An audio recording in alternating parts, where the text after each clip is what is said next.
My name is Kwabna Chencheni. Many thanks for joining us here on News Desk. Our very first story, the Czar, and some political parties have described the performance of Electoral Commission Chair Charlotte Osei as unimpressive as she marks her first year in office. The NPP, PPP, and CPP are asking Charlotte Osei to improve her performance in order to successfully conduct the November polls. Joseph Akable looks back at events since the former NCCE chair was appointed to head the country's electoral body. It was met with mixed reactions from Ghanaians. While some were excited about the fact that a woman had been appointed to head the EC, others thought she may be too weak to run affairs the way her predecessor, Dr. Farijan, did. But it was the controversy that has dogged her reign which has shaped people's perception of her. It started with her outright rejection of calls by the NPP and other groups for the compilation of a new voters' register. Hundreds poured onto the streets as a result. That matter is yet to be fully resolved with just 5 months to the elections. In the midst of that voters' register controversy, the EC boss attracted more criticism for herself when she changed the commission's logo. That is our new logo. We like it. We picked it. It makes us happy. And it reminds us of all the values that we want to bring into our work and where we're going as a commission. At a forum, she stood firm and defended that decision to introduce a logo thought to be the property of a Turkish school. The blue in the circle represents unity. Singular and unified, we are going to be in our purpose and in ensuring that our democracy grows from strength to strength. The blue represents stability and independence of the Commission. The inward moving arrows reflect all the people of Ghana coming together equally because it's one person, one vote, and every vote has the same value. So we're all coming together for the common purpose of selecting our political leadership. The use of the red, gold, and green, of course, represent our country, Ghana. And so the entire new identity represents a unified common purpose and vision and demonstrates our independence as an institution. Why did we remove the coat of arms? Because we do not represent the authority of the state. That was not the last of her controversial decisions. She reshuffled the entire communications department of the EC, sending then Director of Public Affairs, Christian Owusu-Parry, to head the administration department. Principal Public Relations Officer Sylvia Ano was also reassigned to be in charge of protocol. Charlotte Osei, a lawyer, is still dealing with the hangover of her decision not to implement a Supreme Court order for the Commission to remove all those who registered with the NHIS card as a form of identification from the register. That has incurred the wrath of the Supreme Court judges who have ordered her to present that list in 1 week. So that was a report put together by Joseph Akable here of Joy News. So it has to do with that 1-year tenure of EC Chair Charlotte Osei. Quite a number of people have raised issues with her tenure, and some of her actions has gotten a few people worried, and some even have suggested that, well, based on some actions of hers, we may not be enjoying the peace we all hope to enjoy by November. Let's try and understand whether or not this is a view shared by many of our political parties here in the country. Let's start off with the NDC, and joining me now on phone is Kwaku Anyidoho, who happens to be the Deputy General Secretary of the party. Kwaku, good morning. Many thanks for joining us here on News Desk, sir. Kwaku, can you hear me? Okay. So Kwaku Anyido's line seems to have dropped there. We'll try and re-establish contact with him once more. Once we have him, we'll bring him to you. But let's try and get the thoughts of the Progressive People's Party. And joining me now on phone is Kofi Asamoah, who happens to be a policy advisor for the party. Kofi, good morning, and thank you very much for joining us here on News Desk, sir. Good morning. Right. So a year after Charlotte Osei was appointed as EC chair, I mean, there's been a lot of talk about how she's handled a few things. But the PPP, what's your thoughts? Well, first of all, we want to say that nothing significant has changed. We have been coming from the point of view of some dramatic or drastic electoral reforms. We haven't seen that under her watch. She has just managed the Electoral Commission fairly. The other issues that she has engaged in, or the Commission has engaged in, that we thought that was avoidable and that we could have by now be fully ready as far as November or December polls are concerned. This whole controversy about voters register and a possible violation of Supreme Court order is taking everything she has done away as far as a credible commission is concerned that is law-abiding and following the rules that governs elections are concerned, and obeying constitutional orders are also concerned. So this fits into her predecessor's matter of the Supreme Court bringing down a whole electoral process during the district assembly election. So as far as we are concerned, this reputation that the EC has of doing things without due process has been reinforced by the conduct of the current commission or the chairperson, as you want us to assess her. That aside, we also are a bit disappointed as far as electoral reforms are concerned. From our point of view, the things we would do in 2016 are not different from the things we did in the 2012 election.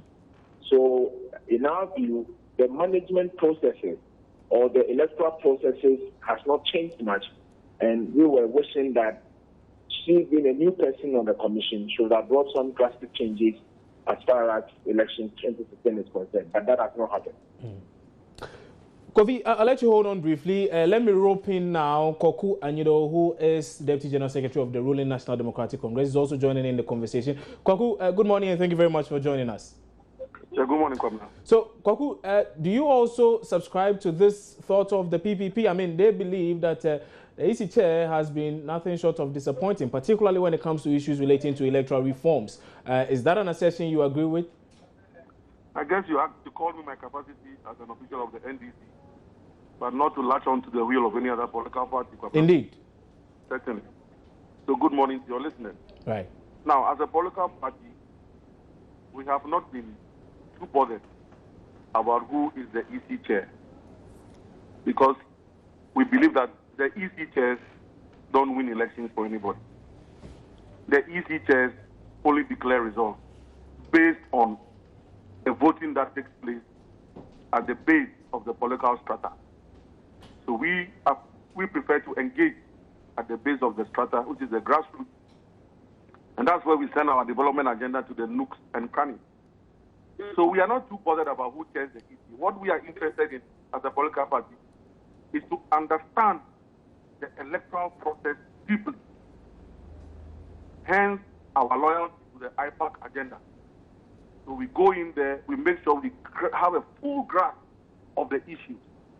Then we intend to move out and educate our supporters, especially our agents, so we don't end up referring to them as glorified observers. So we're not too bothered about who is the chair. But then, since you have asked the question, Charlotte Osei, 1 year in office, I don't think she has misconducted herself.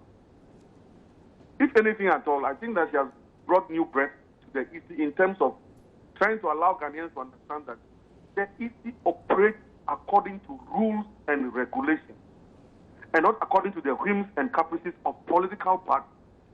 You see, Kwamna, the IPAC thing is not a constitutional creation. It's just an administrative arrangement where political parties are allowed to participate. It's something that is very unique to Ghana. It doesn't exist in many other jurisdictions. Now, if suddenly, because of the IPAC platform, political parties then begin to think that they ought to run the EC administratively on a day-to-day basis, then political parties were assuming powers that the Constitution does not confer on us. And that is precisely what the lady is trying to tell us. That yes, we will meet at IPAC, we will judge you, but administratively, the Constitution grants the Electoral Commission its autonomy. And I think that's what she's doing. And that's what it ought to be. Kwaku, the concern raised by a lot of people, particularly the opposition New Patriotic Party, suggests that the NDC, I mean, you've been very defensive of this EC chair. I mean, they go on to suggest that it could probably be because you benefit or you hope to benefit from any activity or any action of hers, such that, I mean, you are defending her so much, you are at a point now even being considered as the PR of the EC. I don't know, but really, I mean, Kwabena, is that to say that you do not have any concerns with how she's run things over the past year? Who says? Who says? Why, we had concerns with Afarijan in 2004 when under his watch, Jake declared the results. I'm speaking in reference to this new EC chair. And I'm saying that we have had our concerns and challenges. Why? When the lady formed that steering committee, and then we realized that he didn't consult the political party. Why? We at IPAC, we told her our peace of mind. But the thing is that to the extent that we have IPAC, where we go and dodge up, and nobody is muzzled at IPAC, do we join the MPP propaganda and continue to insult this woman in the public domain? And talking about insults, Pamna, the 1 year tenure of Charlotte has opened up a new but unfortunate phase in our governance structure, and which is the fact that suddenly the women group and the gender advocacy group of gender advocates are sitting pretty quiet and tight-lipped as this poor lady has her person, talking about the office she occupies, her own person being insulted and denigrated by people. Why are the women groups?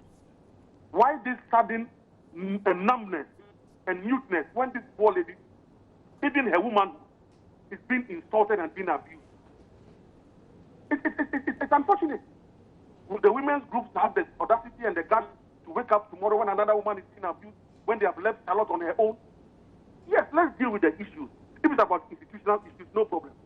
But when MPP leaders decide to insult the womanhood of Charlotte, I am ashamed that the women's groups are quiet. I'm very ashamed. Kwaku, I'll let you hold on briefly while I take the thoughts of Kofi Asamoah-Siang, who is with the PPP. In fact, he's their policy advisor. Kofi, Kwaku believes that some of these opposition parties, including yourselves as the PPP, are being overly critical of the EC chair. He says, for instance, that there's the IPAC platform that you can all use to address your grievances, but it appears you've not used that to the best of your abilities. Have you? Have you exhausted all the processes there? Well, that is a position coming from Kwaku, and it's obvious that when you're in government and you're the incumbent party, you could take advantage of some of the lapses that exist in the electoral system. Is that the case? You think the NDC is hoping to take advantage of the lapses in the existing system? I think they are capable of doing anything. And for example, if he says that elections are won at the polling station and that is where they are interested, our interest as a political party is that the electoral process as we have it lends itself to abuse and manipulation, and that has to be corrected. And this has not been done with our various engagements with the Commission, both at IPAC level and at the bilateral level. So we will continue to point out the things that are inimical to our interest as a political party. And of course, Mr. Nido and the NDC can praise the current system if it goes into their advantage. We're speaking today where everybody has confirmed, including the EC, that there are minors on the voters register, that there are foreigners on the voters register, that we cannot verify the authenticity of results at the polling station before presidential elections are declared. These are matters that are germane to electoral reform. So as far as we are concerned, yes, we will participate in the election. Yes, we have a referee that we are not contesting the election with.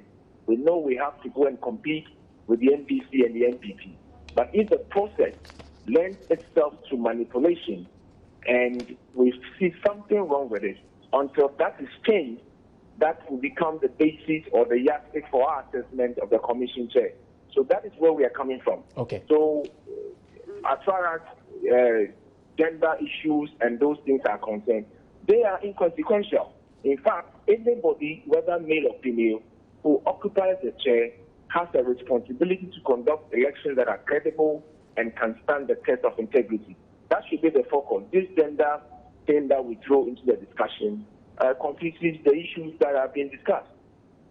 Kofi, many thanks for your time on News Desk this morning. Kofi Asamoah is the policy advisor of the Progressive People's Party. Well, he's been stating the PPP stand on, we have been assessing the EC chair's performance over the past year, and Kofi Asamoah has been telling us from the PPP's point of view what they make of her performance so far. I still have on the phone lines Kwaku Anyidoho, who is Deputy General Secretary of the ruling National Democratic Congress. Kwaku, so the point being made by Kofi Asamoah simply suggests that, well, you are looking to just take advantage of this system, all the lapses in the system. That's why you are so very keen on usually praising and defending the EC chair, Charlotte Osei, and not necessarily because you really have a genuine interest.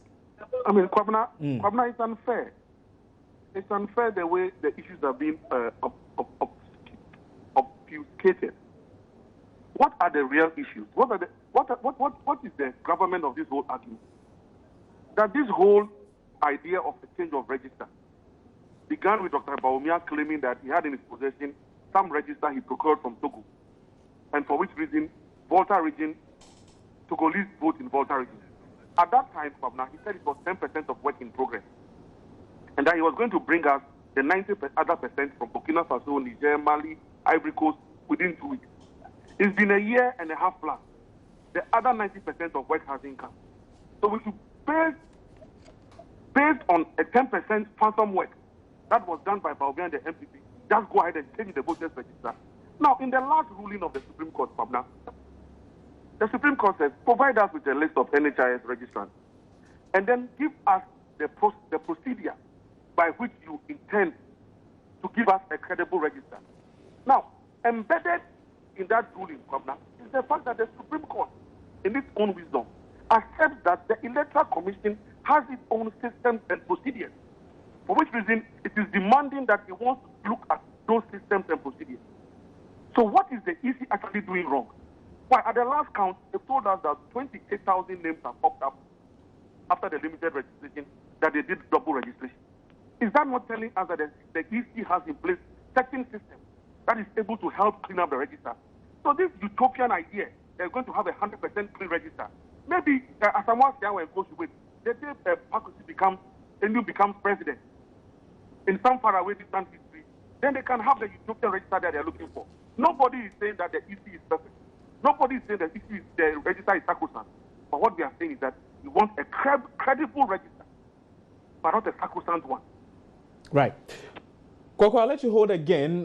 Apologies though, but I'll let you hold again briefly. While I rope in David Asante-Boateng, he's actually the convener of the Let My Vote Count Alliance. Well, they have been very critical of the Electoral Commission and the chair, Charlotte Osei, over the past year.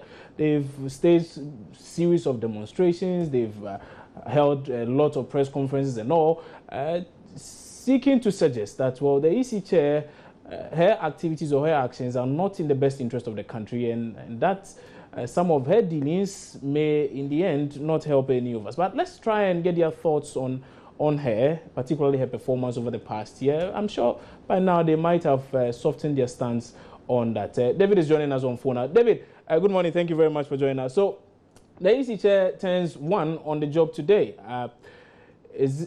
What's your assessment of how she's fared over the period? Let me start off with that.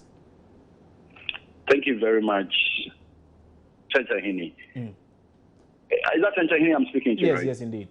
Thank you. Good morning to our viewers and then our listeners. Right. I joined in quite late, and then I heard quite a few things said by Mr. Kwaku Anyidoho. I'm sure at the right time you will give me an opportunity to speak to a few of the issues he raised as well. But again, Madam Charlotte Osei, well, we congratulate her. It's been 1 year since she got appointed into the high office of the chairperson of the Electoral Commission. The role of the Electoral Commission principally is to conduct and supervise elections and declare results. The point here is we are looking at the ultimate election like the 2016 election, which stares at us in the face. it will be quite premature for us to conclusively say Madame Charlotte Osei has fared well as the EC boss or otherwise. Because ultimately, she must take us to one whole national election. Then we can confidently say she has failed abysmally or she has excelled exceptionally.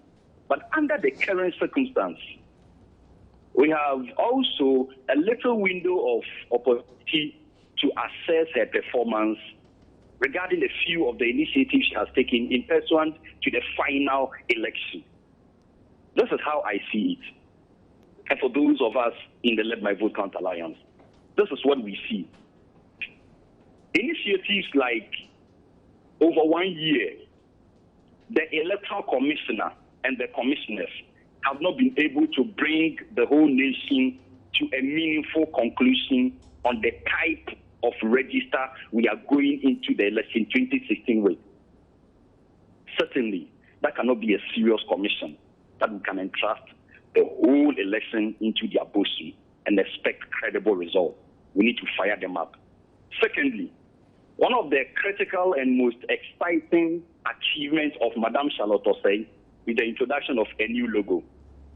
She prides herself with that logo. The interesting thing is that my alma mater, Kwame Nkrumah University of Science and Technology, first year, rural arts, and better. But Charlotte Osei prides herself with as one of her buoyant achievements as EC boss. Introduction of new logo. First year KNUST student can design one. It's one of her achievements. Again, you saw the recently conducted district assembly elections, how bad the process went. These are awful achievements with which we can look into the future and say the EC chair doesn't inspire confidence and gives the masses a lot of reasons to ask questions about her competence. However, it will be premature for us to say she's bad or she's good. But this is a personal advice most Ghanaians would want to give to Madame Charlotte Osei. She has been appointed to serve the interest of Ghanaians. There is a looming perception she works in cahoots with the NDC. It would do the commission a lot of good if they win themselves off the NDC or any other political party and deliver quality elections to Ghanaians.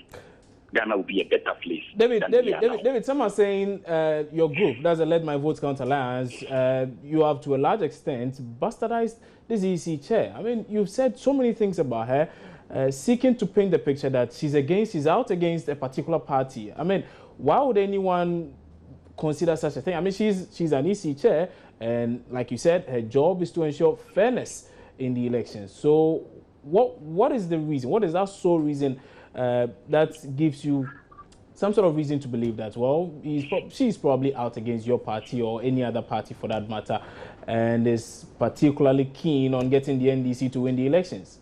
Because to the best of the knowledge of... to cite a few critical examples why we are a little bit jittery about her overall competence in delivering quality elections. You, as a Ghanaian, are you happy with how the district assembly elections were conducted? It's not about me personally, so we can go ahead. Thank you. You have exonerated yourself. Anyone listening to us, I am sure will not be happy with how district assembly elections were held and conducted under the leadership of Madame Charlotte Osei. But there are always challenges in elections. I mean, in 1992, we saw what happened. In 96, we saw what happened. Yeah, but an election that is challenged in court and the whole election was shrouded into pieces and then shredded into pieces, certainly cast a dent on the integrity and the reputation and competence of the election management board. Then what would you say of the 2012 elections as well? Absolutely. But Madame Charlotte Osei's integrity and her works are on the table for discussion now. Secondly, last year during the continuous registration exercise, you are aware the CIA that we use to conduct registration exercise has said that political parties must be given 14 days clear notice advance. So they are alerted, and they also alert district officers of who their political party agents are during the continuous registration exercise. I can tell you on authority, it took Let My Vote Count Alliance to raise this alarm because in all the district offices were visited. It was only NDC reps who were there and registration was ongoing. When we raised the alarm, they cancelled the continuous registration exercise after they registered a few millions of persons. Okay. She erred. Secondly, or the third and the most critical of all, the Electoral Commission set up a committee, comes out to tell the whole world this is a non-partisan and neutral committee, which she called an election steering committee. We dug deep and realized there was an NDC senior member sitting on the committee. As we speak now, the committee has been dissolved. The member has recused himself. You think this doesn't bring to bear questions surrounding the neutrality and integrity of the person chairing the commission? Okay. And political parties don't have right to to have reservations about the quality of elections that will be delivered. So we have been critical of the Electoral Commission. It's a fact. We don't deny that. However, her actions and the overall action of the Commission gives us every single right to express such concern. Okay. And we'll continue to be critical of the Commission. Let's get a reaction of Kwaku Anyidoho, Deputy General Secretary of the ruling NDC. Kwaku, so quite a number of reasons given by the Let My Vote Count Alliance as to why they can't trust this EC chair. Let me just start from the tail end. Yes, when you asked me whether we didn't have problems with the EC and so we were doing PR, what did I say? The example I gave you was the issue of the steering committee, that we had problems with there. Now, we had problems to the extent that the parties were not consulted. Now, and then she told us that it was an administrative decision. She didn't have to consult the parties. But we, as NDC, we are upset because you consulted state bodies. Now, at the National Service Secretariat, our Deputy Director of International Relations happens to be a Deputy Director at the National Service. So the National Service was consulted as a state body, independent. And then they nominated Dr. Ahin to represent the National Service on that steering committee. Immediately we got to know, we asked Dr. Ahin to step out of it. And David Asante himself has admitted that the gentleman recused himself. That's a responsible political party that is not prepared to interfere with the day-to-day administration of the EC and will not allow ourselves to be dragged in the mud. Okay, so you're saying the NDC forced your representative on that steering committee to recuse himself? But David Asante himself has agreed. We did. I see.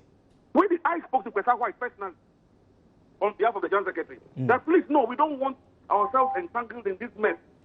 Yes, he works with the National Service Secretariat. He has the right to represent you. But to the extent that he's an executive of the party, please step him down. And that's what we did. And when we got to IPAC, instead of berating the EC on air, the General Secretary did it at an IPAC meeting that, Madam, please, okay, in future, maybe you would want to consult us on some of these matters so that it doesn't seem as if the NDC is in cahoots with the EC on anything. And she apologized. Okay. Kwaku, so on a scale of 1 to 10, how would you grade the EC chair? I mean, her performance over the past year. Well, to the extent that David Asante himself continues to say that he's not about to pass judgment and that she's yet to pass her first test, let us wait for her to pass her first test. Then I'm sure we'll all pass. No, I need you to pass yours first. I'm unable to. All I think is that I see. She's working in fairness. She's interpreting the laws. She's not allowing political parties to interfere with the administrative aspect of her duties. So essentially, yes, she's doing her duty. That's all. An average of say 7 or 8. I'm not about to do that. Okay. Kwaku Anyidoho, many thanks for your time on Newsdesk this morning. Kwaku Anyidoho is Deputy General Secretary of the ruling National Democratic Congress, and they have been telling us some more about what they make of the performance of Charlotte Osei, the EC chair, over the past year. David Asante Boateng of Let My Vote Count Alliance is still on the phone lines. David, I think I'll take a final word from you. Hello. Yes, David. I'll take a final word from you, and then we can wrap up on this discussion. Yes, and for we, the ordinary Ghanaians watching closely the activities of Madame Charlotte Osei, all we can say is that she has failed in the district assembly elections. She has failed in building consensus and then engaging stakeholders properly in most of the decisions she has taken. And then also, she has not inspired confidence. But it's too early for us to judge or assess her performance and give her marks. So you see her as a failure. Over the past year, she has failed. Of course, the path she is on and the signal she has given us, the confidence the electorate must have in the Electoral Commission as an independent arbiter, she has failed us woefully. But there is room for improvement because we look earnestly at how she conducts herself at the pinnacle, that is election 2016. Right. Then we can talk. David, many thanks for your time also on News Desk. And David Asante Boateng is convener of the Let My Vote Count Alliance. You're watching News Desk here on the Joy News Channel on Multi TV. We are taking a break. We'll be back shortly. When we come back, we'll bring you updates in business and sports. Stay on.